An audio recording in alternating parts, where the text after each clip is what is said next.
Bonjour à tous, je vous retrouve aujourd'hui pour la séance du mardi. Ça fait au moins 5 ou 6 fois que je recommence ma vidéo. Donc j'ai décidé de faire une vidéo sans préparer ce que je voulais dire parce que du coup ça me permet pas d'aller là où je veux. Et aujourd'hui ce sera pas une séance de méditation guidée, ça va être une séance d'échange, d'enseignement si je puis dire. Sur l'aspect yin et yang des gens. Quand on comprend cet aspect qui est hyper complexe, hein, j'ai pas la prétention aujourd'hui de vous expliquer absolument tout le yin et yang, d'ailleurs c'est pour ça que je refais la vidéo, parce qu'en fait c'est trop complexe et du coup je me dis mais je vais perdre les gens. Alors aujourd'hui je vais cibler en fait, je vais vous expliquer une petite partie du yin et du yang. Et dans quel domaine, si on comprend cet aspect yin et yang, on peut aspirer à mieux se connaître et à mieux comprendre les autres. Et du coup, avoir des relations plus harmonieuses avec les autres. Voilà, ça va être mon cadre pour aujourd'hui du coup. Le yin et yang, c'est un cercle que vous avez peut-être déjà vu, c'est un symbole, c'est un cercle, il y a un côté noir avec un point blanc, un côté blanc avec un point noir. Ce cercle, il représente les deux polarités énergétiques qui existent en toute chose ou en toute personne dans l'univers. Ces deux énergies, ces deux couleurs, ces deux polarités, elles sont complémentaires ou opposées. L'une n'existe pas sans l'autre. Et en nous, nous avons forcément ces deux polarités. L'une est souvent plus développée que l'autre. Et c'est ça que je vais aborder aujourd'hui. Nous, êtres humains,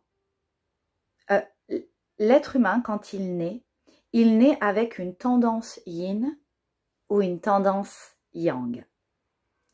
Si on arrive à détecter notre propre tendance, alors ça peut changer et améliorer grandement les relations humaines. Dans le couple, dans la famille, avec les collègues. Parce que quelqu'un à tendance yin n'a absolument pas la même relation aux autres et à la vie et les mêmes réactions qu'une personne à tendance yang. C'est juste que ces deux personnes, elles ont une perception, une vision, un rapport à la vie et aux relations complètement différents.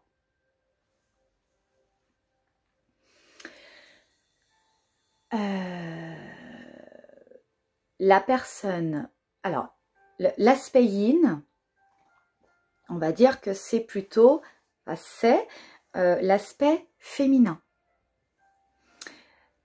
C'est la souplesse, c'est la douceur, c'est la fluidité, c'est l'élément eau, d'accord, qu'on a vu dans les, que vous avez peut-être pu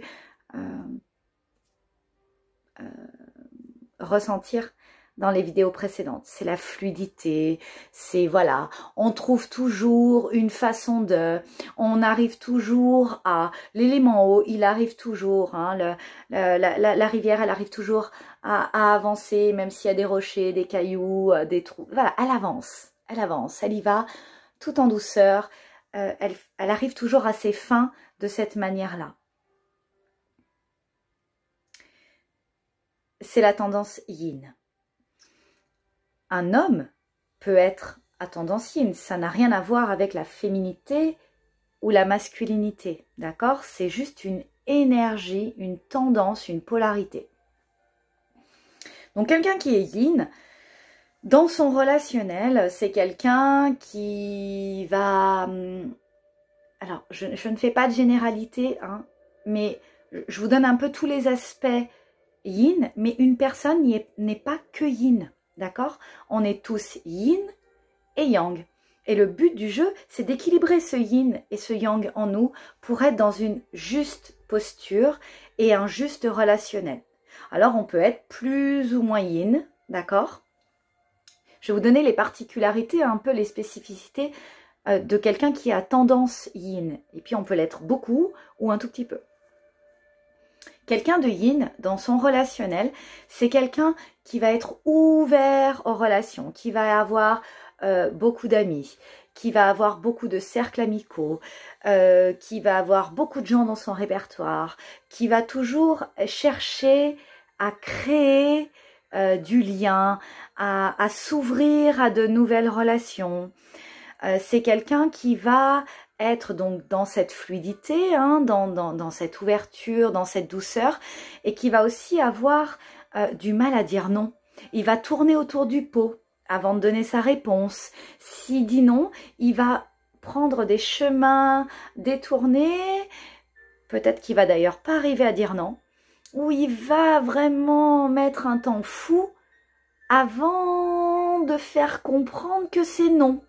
Voilà, où il va pas clairement dire le non, mais il va faire comprendre. Voilà, il va être dans ce mouvement de fluidité, de féminité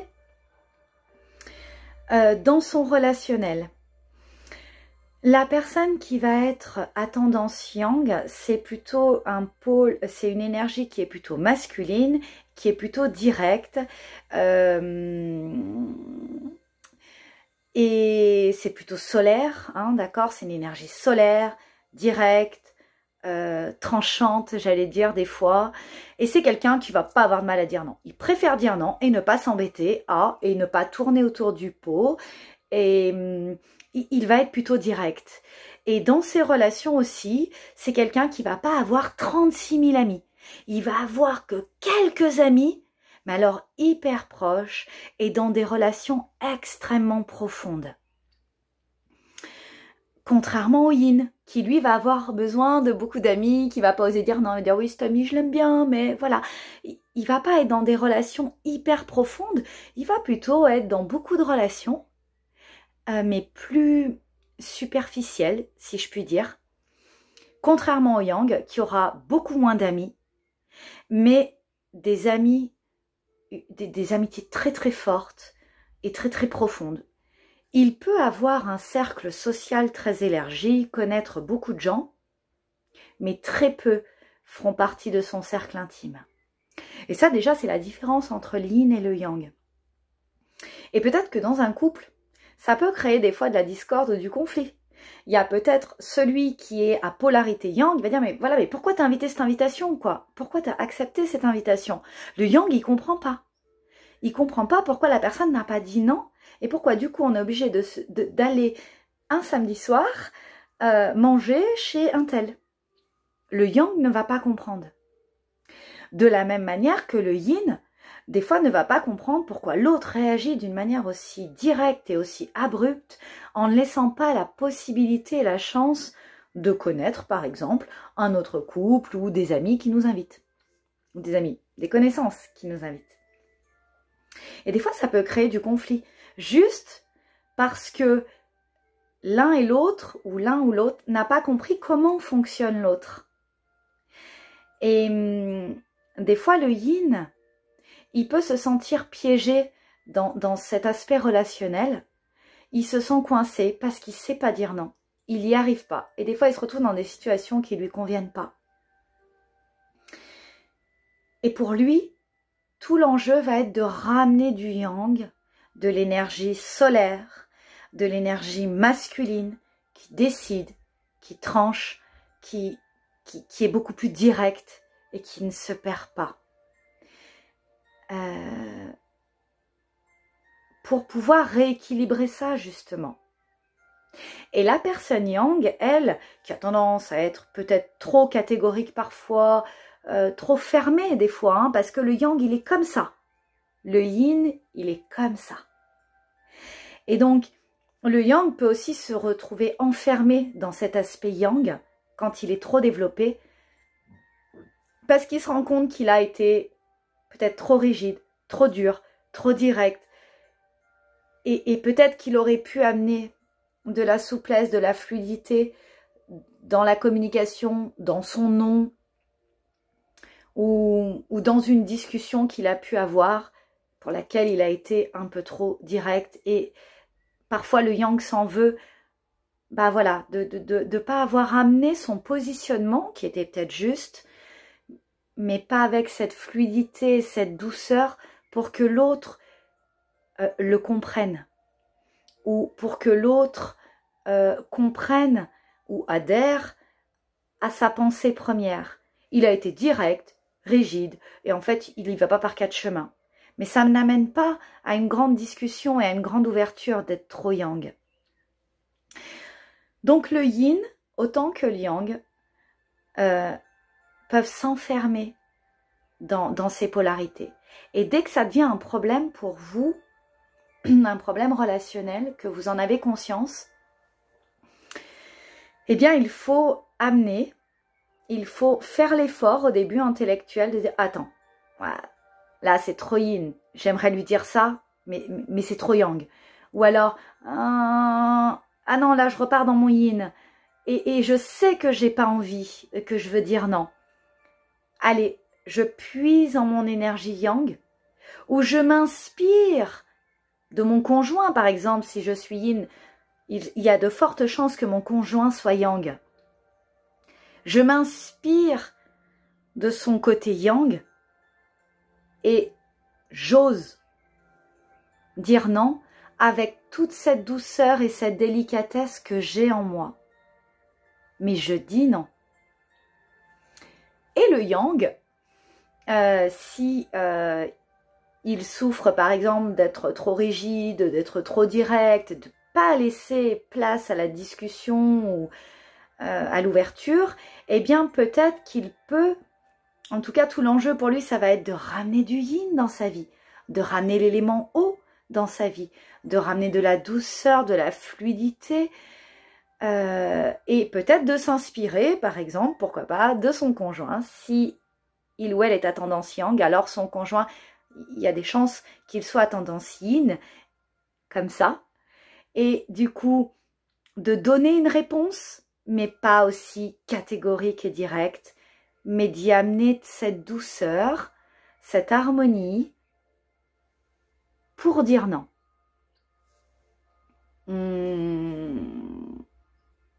Voilà, je crois que le yin et le yang ont un grand intérêt à ramener un équilibre entre ces deux polarités pour être dans un relationnel juste, vrai et équilibré. J'aurais des tonnes de trucs à dire sur l'aspect yin et yang, mais c'est tellement vaste puisque le yin et yang existent en toute chose, en toute personne, en tout aspect. Donc en fait, on peut l'utiliser en tout. Donc là, j'ai vraiment essayé de vous amener un truc concret, le relationnel, et finalement ma vidéo, sans trop le vouloir, elle a dévié sur comment dire non. Je crois, hein, je crois que j'ai plutôt dirigé dans ce sens finalement.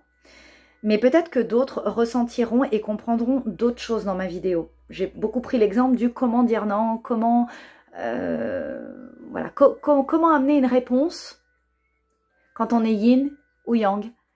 Et comment l'amener de manière juste et équilibrée. Mais il y a peut-être plein d'autres choses que vous aurez compris parce que l'aspect yin et yang est bien plus que ça. En tout cas, je me dis que ça peut vous aider, j'espère que ça peut vous aider à mieux comprendre comment vous fonctionnez avec les autres et comment les autres peuvent fonctionner. C'est une polarité qu'on a en nous, c'est une polarité qu'ils ont en eux, ou en tout cas une tendance à une certaine polarité. Et tout l'enjeu, c'est de venir l'équilibrer. Si l'aspect yin et yang vous a intéressé, si vous avez envie d'aller un petit peu plus loin là-dedans, je vous invite soit à commenter la vidéo, soit à m'envoyer, pourquoi pas, un mail via mon site sophroenergie.fr pour que je fasse d'autres vidéos. Il y a des tonnes de trucs à dire hyper intéressants. Voilà, mais je voulais pas me perdre aujourd'hui. Donc, j'en resterai là. L'harmonie dans peut-être, voilà, comment répondre, ou comment dire non, ou comment dire oui, comment amener de l'harmonie dans une relation. Quand on est yin et yang. Voilà. Bon, j'espère que ça a été clair. Je vous souhaite une bonne journée à tous. Et je vous dis à très bientôt.